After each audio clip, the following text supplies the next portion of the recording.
Das Blut deines Vaters wird für den Eingriff auf unter 20 Grad runtergekühlt. Und sein Herz? Hört in der Zeit auf zu schlagen. Darum haben wir auch nur maximal 60 Minuten zur Verfügung. Oh Gott. Der Eingriff ist riskant und ehrlich gesagt habe ich deinem Vater auch davon abgeraten. Aber er besteht darauf und möglicherweise würde ich an seiner Stelle genau dasselbe tun. Es ist seine einzige Chance. Er kann nur gewinnen. Der Spezialist, der deinen Vater ins hypothermische Koma versetzt ist. Geh nur ran. Ach so, ja. Hallo?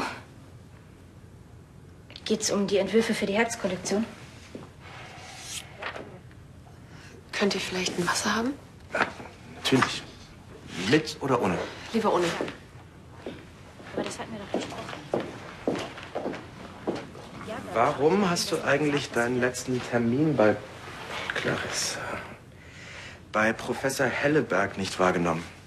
Ja, aber die Stoffe, die sind... Wir kennen uns seit dem Studium und sind uns gestern zufällig über den Weg gelaufen. Aber ich hatte ihn doch... Ich glaube, ich hatte Schiss. Ich hatte ihm gesagt, Obwohl ich in letzter Zeit alles dafür getan habe, meine Stimme nicht zu schonen. Trotzdem befürchtest du, dass sich der Zustand nicht gebessert hat. Ich weiß ja, wie gering die Chancen stehen.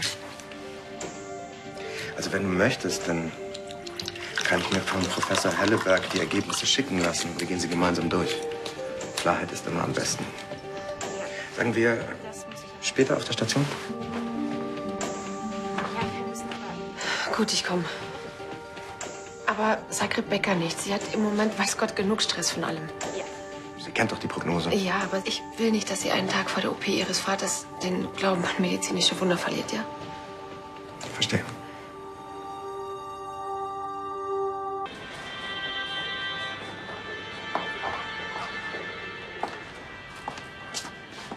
Marlene? Ich will nicht lange drum herum reden. Die Prognose von Professor Helleberg hat sich leider bestätigt. Von deiner Stimmbandentzündung sind Narben zurückgeblieben und dadurch sind deine Stimmbänder leider irreparabel geschädigt. Aber das verstehe ich nicht. Ich meine, ich hab alles getan, um meine Stimme zu schonen. Weißt du, ich habe versucht, so wenig wie möglich zu sprechen. Ich habe literweise Salbeitee getrunken. Ich habe Tabletten gelutscht. Das Wunder ist leider ausgeblieben. Und wenn ich es doch mit einer OP versuche? Davon rät Professor Helleberg ausdrücklich ab. Warum? Das Risiko ist einfach zu hoch. Die normalen Funktionen deiner Stimme werden sich mit der Zeit von selbst wieder einstellen. Aber die Modulationsfähigkeit deiner Singstimme würde durch die erhöhte Spannung einer OP eher noch weiter eingeschränkt. Aber was heißt denn das? Deine Sprechstimme wird sich regenerieren, aber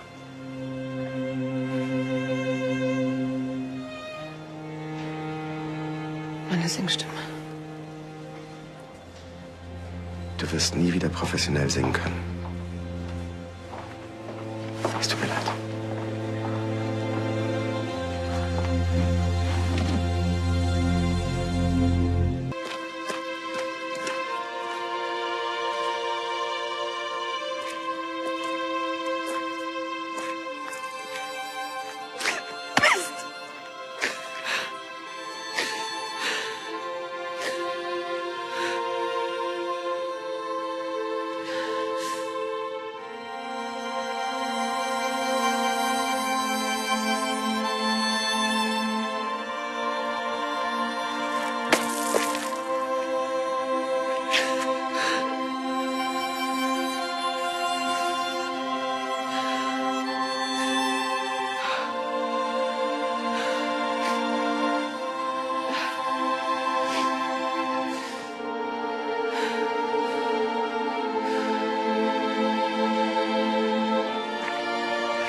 Hey.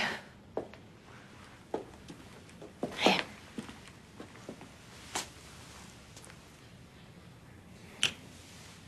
Ich bin auch gerade erst vor 10 Minuten gekommen.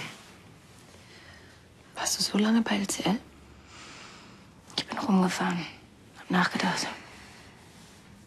Wann wird dein Vater operiert? Morgen. Rebecca, wenn ich irgendwas für dich tun kann. Ja, du könntest. Ich habe morgen so eine Anprobe mit Leonie für ihren ersten Videodreh. Ich glaube, da könnte ich moralische Unterstützung gebrauchen. Willst du den Termin nicht lieber verschieben? Ach, Tristan hat so rumgenörgelt, dass ihm die Zeit davonläuft. Da habe ich mich überreden lassen. Und wer weiß, vielleicht tut mir die Ablenkung auch ganz gut. Wenn du meinst.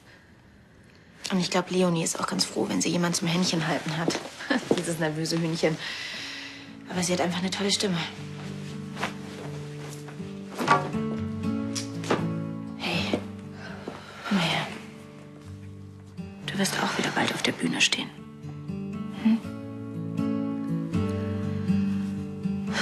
Wegen morgen nicht. Ich helfe dir. Und was Leonie betrifft, wir machen auf jeden Fall einen Star aus ihr. Ob sie will oder nicht.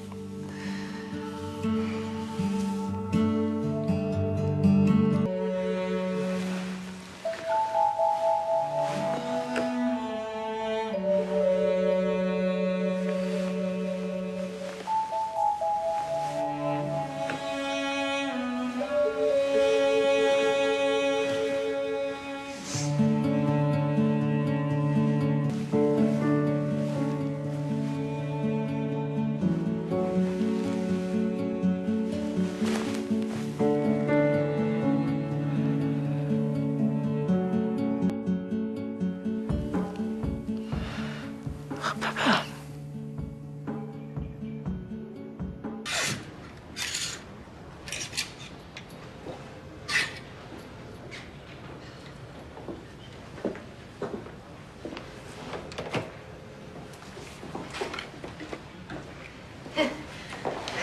Kaffee. Danke. So. Und jetzt gib mir was Richtiges zu tun. Dafür bin ich ja schließlich mitgekommen. Ja, du musst Kaffee kochen. Tja. Dein Vater? Ja, müsste sich jetzt bald auf den Weg machen ins Krankenhaus. Hey. Wir können die Kostümprobe immer noch verschieben. Auf keinen Fall. Oder Leonie und ich, wir treffen einfach schon mal eine Vorauswahl und du hast dann noch das letzte Wort. Das ist lieb von dir, aber ich muss irgendwas mit meinen Händen machen, weißt du? Ich bin froh, wenn ich was zu tun habe, dann bin ich abgelenkt. Morgen. Hey, morgen, Leo. Morgen. Na, bereit? Von mir aus kann's losgehen. Gut. Ich habe dir hier schon ein paar Sachen hingehängt und ja, guck doch einfach mal durch, was dir gefällt, ja? Super. Ach, und das richtige Feeling. Ich finde, sie hat nicht nur eine tolle Stimme, sondern auch eine richtig gute Ausstrahlung, oder? Hey, was ist los? Ich habe nicht so gut geschlafen, das ist alles. Entschuldige mich.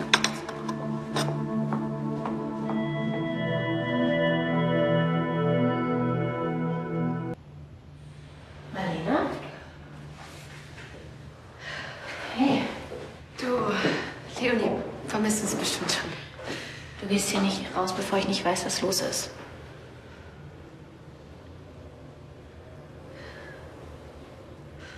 War so schön.